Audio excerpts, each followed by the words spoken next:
How can you soothe sore nipples?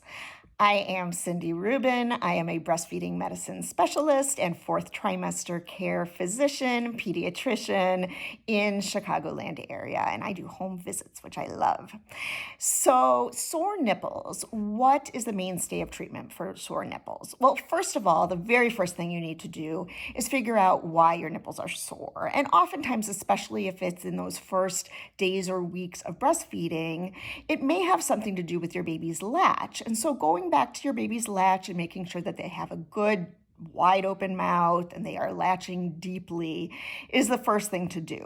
But if you actually have nipple pain that, you believe your baby's now latching well, eating well, they've been assessed, everything looks good, but you're having soreness of your nipples or breakdown of your nipples, not healing well, few things that I recommend starting off with. One is an organic nipple balm. So something like lanolin is frequently suggested. Lanolin I find to be a little bit sticky and thick, so I don't love it, but it can be used. Some people are allergic to lanolin. So if you use lanolin and then you get any sort of a rash, then stop the lanolin first off because you might be allergic to it. Just plain old olive oil, coconut oil, that can be used as a nipple balm that's very soothing. And then there are a lot of products out there. I actually love the Mother Love brand nipple cream, I believe, or nipple ointment, or there's a version called Mother Love Nipple Thrush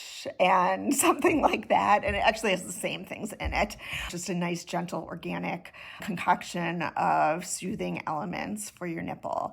And using that straight away after nursing can be very helpful. And sometimes if you have an open wound at all that is sticking to your bra or your pad, then putting a little bit of parchment paper over that moistened nipple can help so that you're not reopening it every time you take that pad off or take away the bra. So that's one thing. I also really love hydrogel pads. So hydrogels are one of the mainstays of wound healing that we use in all sorts of different wounds. And you can use it when there are wounds on the nipple, but even when there's just pain or sensitivity and no nipple wounds. I'm going to talk about that in the next video.